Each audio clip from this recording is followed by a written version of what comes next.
Hi, coaches. Today we're going to talk about developing your power play in practice by using small area games. And there's a lot of different ways to work on your power play. I'm going to show you how I've been working on my power play last few years. So first of all, let's talk in general terms about the power play. So what can the power play do for your team? Well, special teams decide a lot of games. If you watch the Stanley Cup playoffs this year, you know what I'm talking about. Tampa Bay's power play was just incredible, and that really carried them all the way to the cup. Another thing about power play is that it really gets big momentum swings for you in a game. Your team's down a little bit, you're down a goal or two, but you get on a power play, or if you really have a really great power play and you get some power plays, you know that that can bring back the confidence to your team and get you back into games. And it gives your team confidence, or it can take it away. If your power play is really cooking, you can't wait to get on the power play. But if you're struggling on the power play, it's kind of gets to a time where it's almost like football. They want to refuse the penalty. But one thing I will tell you about confidence, and that the most consistent source of confidence is preparation. And this is what we're talking about. And I think any coach at any level will tell you that, and especially any successful coach, that they feel that the biggest effect that they have on their team is in practice.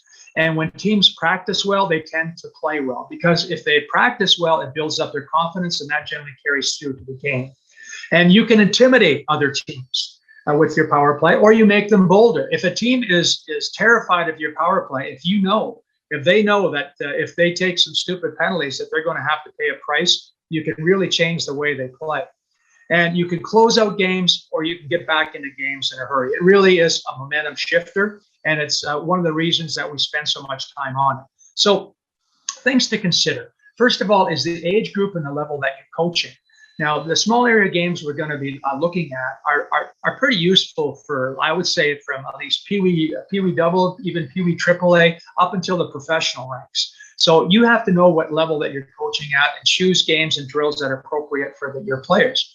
The skill level of your players. Are your players skilled enough to do these games or these drills? If not, well, then we have to focus more on the individual skills to get to the point where we can do a more complicated drill or game. Now, the biggest challenge we have as coaches sometimes is the amount of practice time that we have.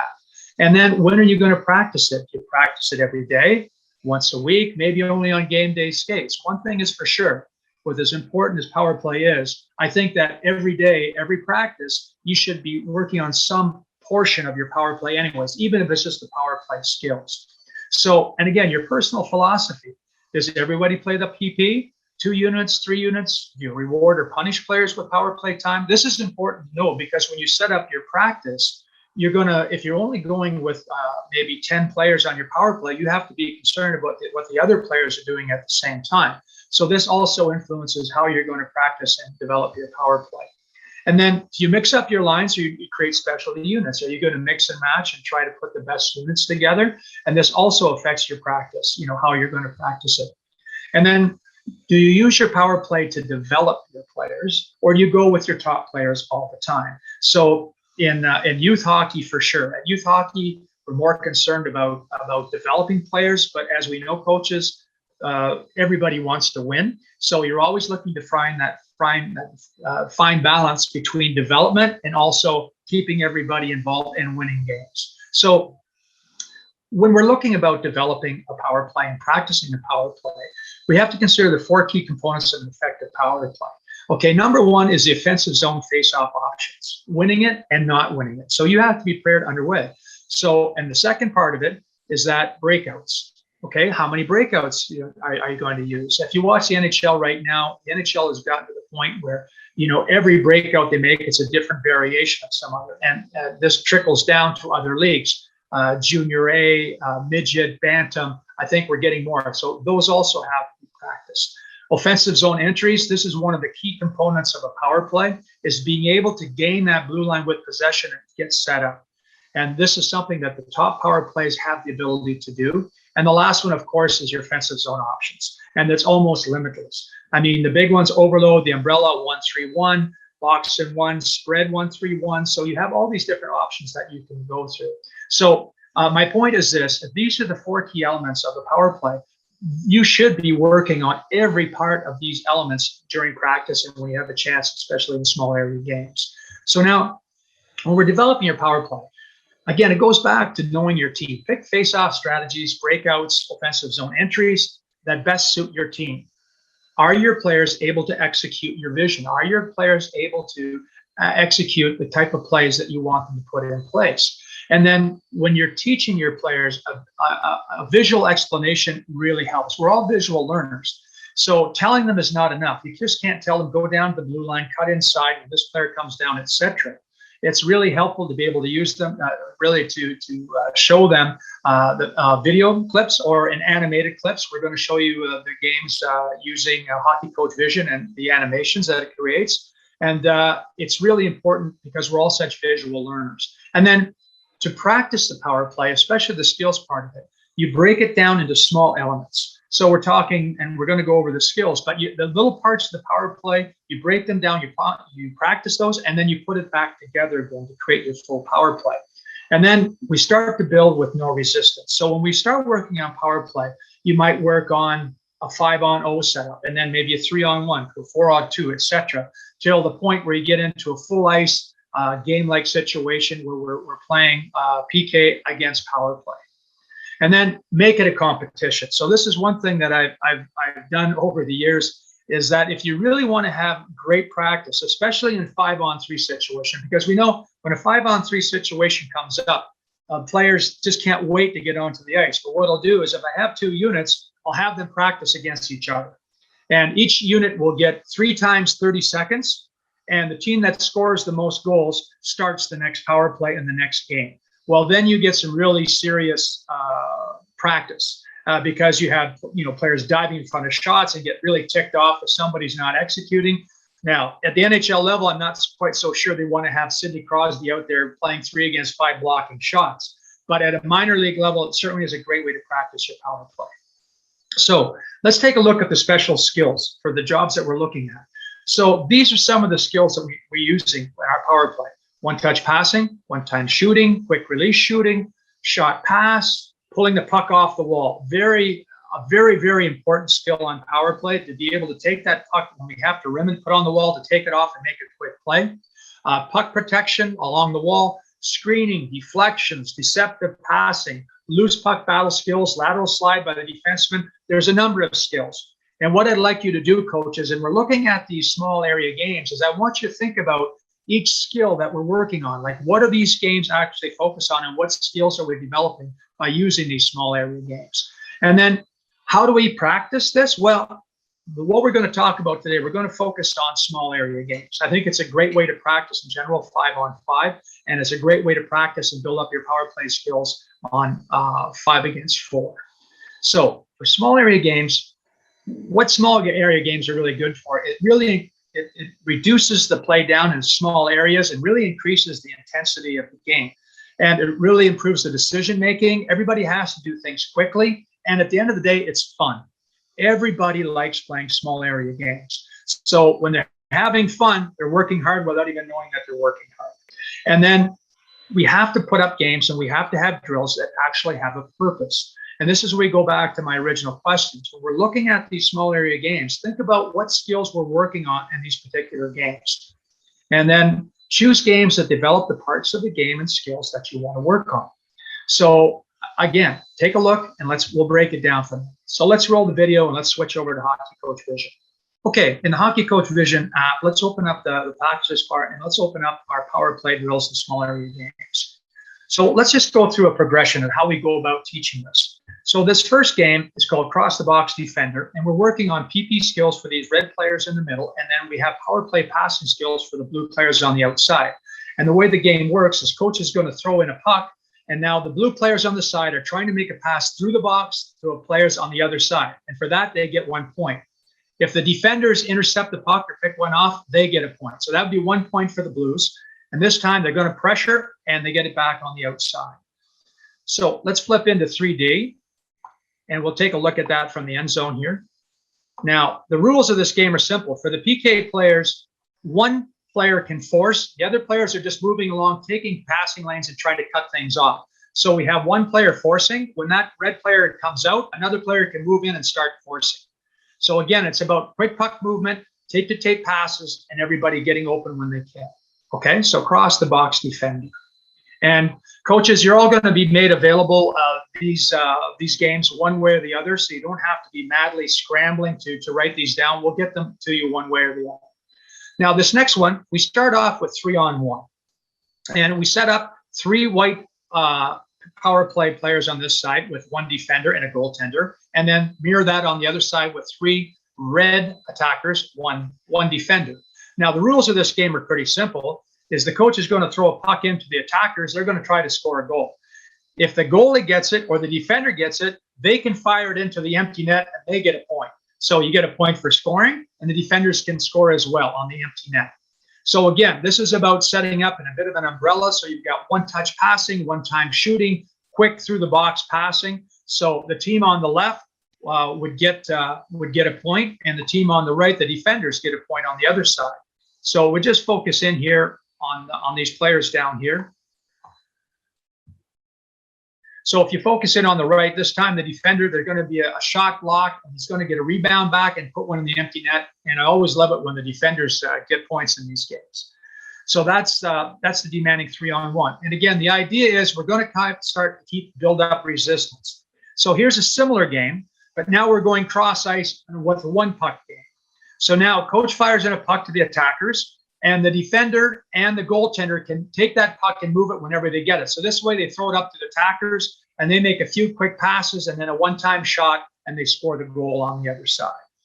So we'll just run that one time back. Again, we'll just leave that in 2D for this one. Again, 1 puck goes in, the attackers move it around. If there's a loose puck, defender can fire it back up to the attackers on the other side, and they take that puck to the net as quickly as possible, get the shot, jam for rebounds. So we're working a lot of good things there. Quick puck movement, one-touch shooting, one-touch passing, and quick upping. So the next one, Panther power play. So now we're getting a little bit more resistance. So now we're taking this into a 3-on-1. So we have shooters set up at the top with flankers on the outside, and we're going to start with a race for the puck. So we have red number 1 against white number 11. So the coach is going to pop one off the end boards and chip one to the middle, and there's a race, and then whoever wins that gets the puck. So that red player is now a defender against a 3-on-1. When he gets it back, now he can take it the other side, and the puck has to go up to the shooter at the top before they can attack the net. That's pretty much the only really rule that you have to be concerned about in that one there. So we'll watch that again. We'll watch that again in 3D.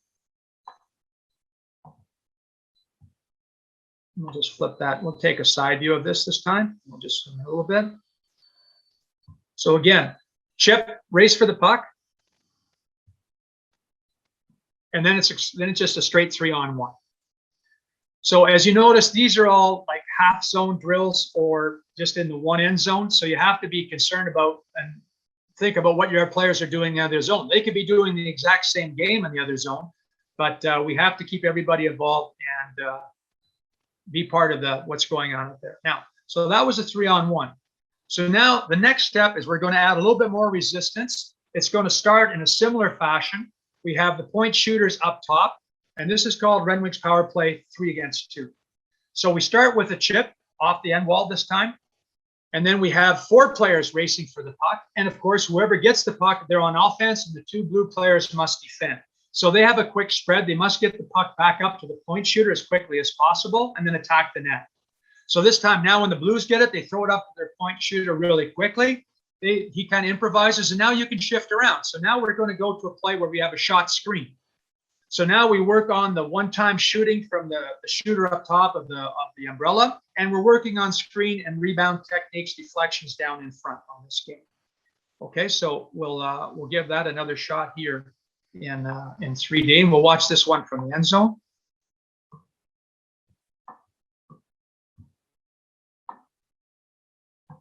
So what are we working? We're working on puck protection skills here. We're working on loose puck battles. We're working on quick passing through the box. We're working on screens, tips, puck recovery. Puck recovery is huge on your power play, coaches. Is that any good power play is really good. Anytime that you get a shot, you recover the puck, you're saving yourself 20 or 25 seconds going back, breaking out, and setting up again. So all these little drills are great for working on puck recovery as well. And next one. So now we went for a 3-on-2. So now let's go to a 4-on-2. Now this game, I'm just going to show you this one in 2D. It's a very simple game. You have two defenders in the middle. This time we have a defenseman and a forward against a box set up right here where they're going to move that puck around through the box and get as many scoring chances as possible. And we would like the defenders to force the puck. If we always have one player forcing the puck. So three forces, the defender forces are always forcing until they open up a seam pass for a one-time shot and get the goal. I'll run that one more time. Okay. So again, the defenders, you want one defender always forcing the puck to open up those passing lanes and shooting lanes for the attacking players. Okay. A very nice little game. You only need 6 players to do that. So you can do that with a reduced number of players to work on those passing and shooting skills. Now, a very similar game, except this one, we're going to allow the players to switch around and either stay in a box formation or slide into their 1-3-1 formation. So we're going to start out with the coach, okay, fires the puck deep, and now we've got a 4-on-2. So the blue player is going to slide it to a 1-2-1.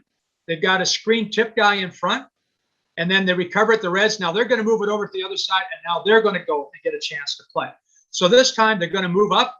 They got a backdoor play going on there with the defenseman, and they score a goal. And then for the change on this one, that's done on every goal, or when the coach blows the whistle, you let them play for maybe 30 seconds back and forth, and then you move in and you switch sides. Okay, so that's a 2-corner 4-against-2. And the idea of coaches, again, is that we're just building up the resistance. So this is a real nice game, this Royal Road game. And the setup goes like this. So we have 2 white players and 2 red players in front of the net.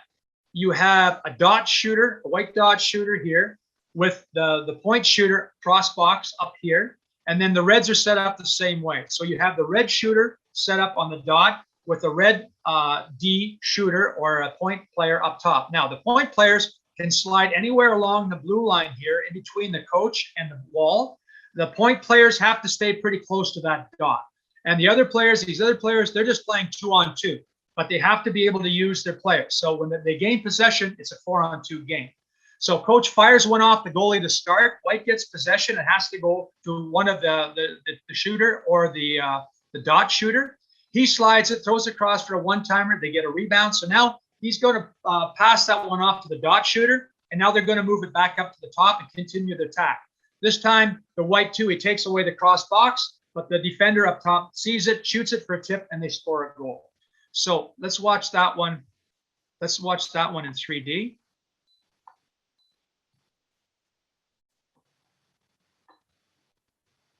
So this is getting into your 1-3 setup where this is more of a tactical small area game where you're really working on the skills for that point shooter passer up top. And you've got the OV Steve Stamkos shooter, on that face-off dot. So this is where we're moving into more tactical types of small area games where we're taking parts of our power play and we've moved them into a small area game to practice specific parts of the game that we want to work on. Now this Devil's 5-on-2. The setup goes like this. We have one net on the side and one net over here on the goal line. You've got 5 white players against 2 defenders, and then you've got 5 reds on the other side with 2 defenders. And this is a 1-puck game. So defenders, when they get it, they want to move it to the other side as quickly as possible. And these players in the middle, if the red team is attacking on offense, this white player should back out to the circle just to open up, give them a little bit more space. And the same thing, when the whites get the puck, then this red flanker on the side should slide a little bit just inside the circle to give them space. So let's take a look at this game. So the Reds are going to start with it. They're playing 5-on-2. They're going to move it around. And then there's going to be an attack here. And then the whites get it right away and move it quickly over the other side. Now they're playing 5-on-2. So again, this is a 1-puck game with quick movement and quick side-to-side movement here. We'll just watch this one from the side.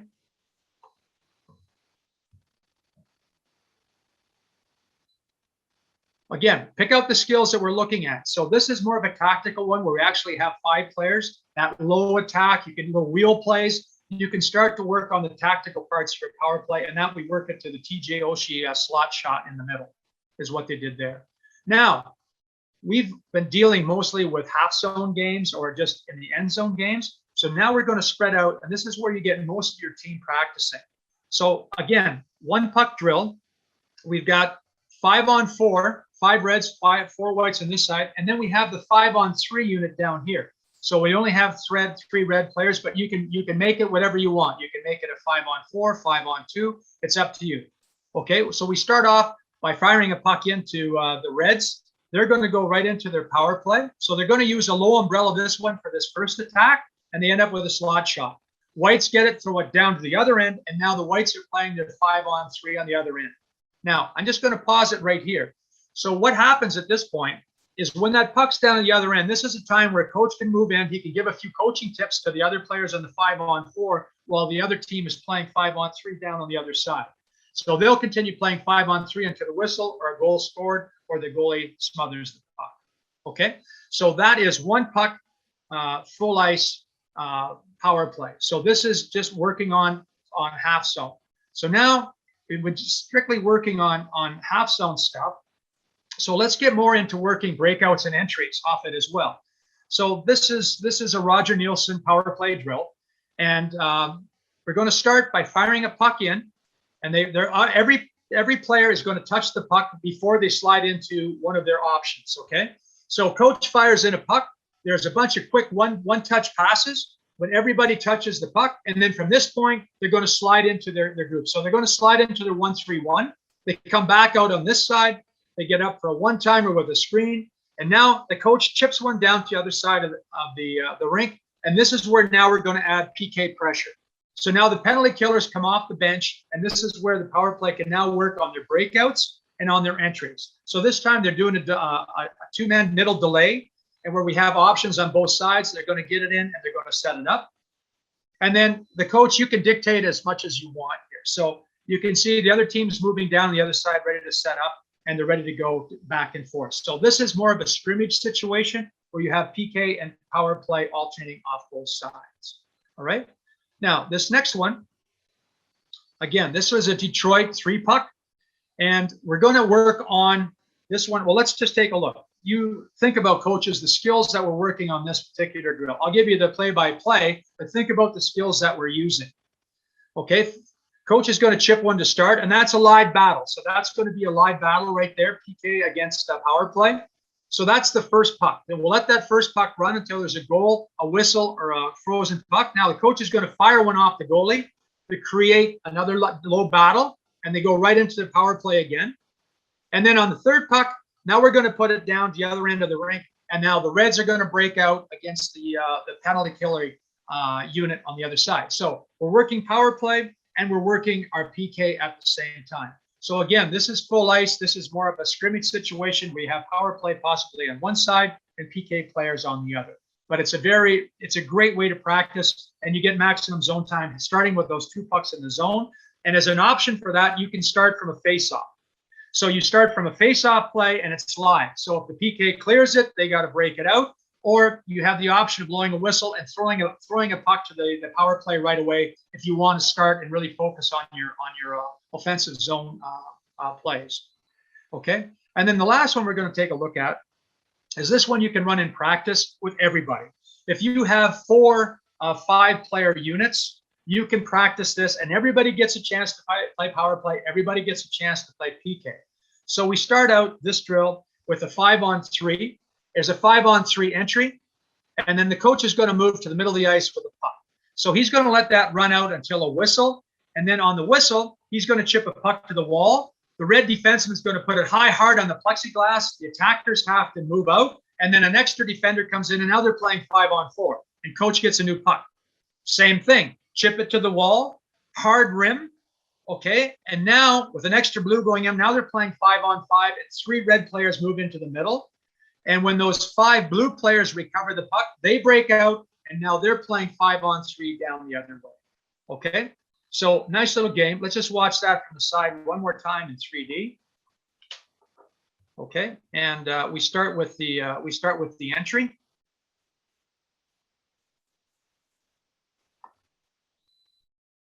And again, the coach is in the middle of the ice. On the whistle, blows it. That defenseman has to clear. He has to put it high and hard on the plexiglass. Everybody has to touch up. Everybody has to be on side. And then you can have the goalie try to cut the rims or not cut the rims. That's your decision. If you want to work on goalies cutting rims, challenge it. Put it high on that plexiglass, make him work. And then finally, when we get to that final 5-on-3 situation, or sorry, 5-on-5 situation, you can see that we have the 3 new red players up in the middle are ready to defend.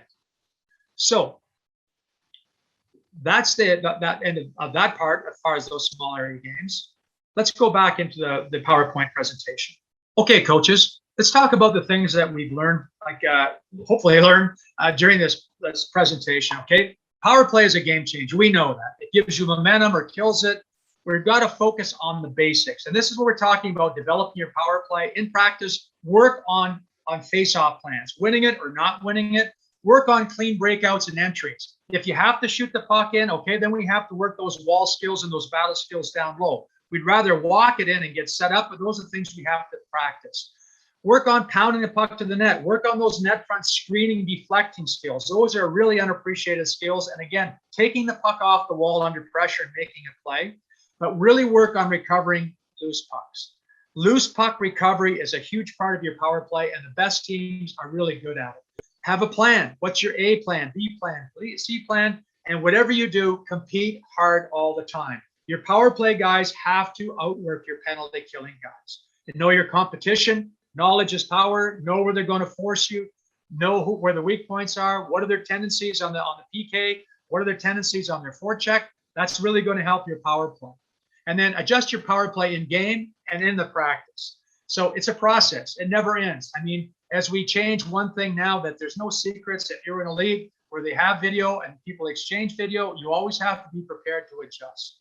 And then that's pretty much it, coaches. So thank you for your time. If you'd like some more information on Hockey Coach Vision, there's my email address, and there's if you'd like to check out our website. For the coaches that are on Hockey Coach Vision would like to have those package of drills, just write to me and I'll send them to you. And if coaches, if you'd like to give Hockey Coach Vision a shot, you just go to our website, you click get the app, and you put in this discount code, Coach's Site, and that will give you a discount off your first year subscription. And I'll also throw in my small area games package, which has about 55 small area games in it, of which you have a lot of the ones that we saw in the power play right now. So thanks for your time, coaches. Good luck this season. Stay safe, but find a way to have fun.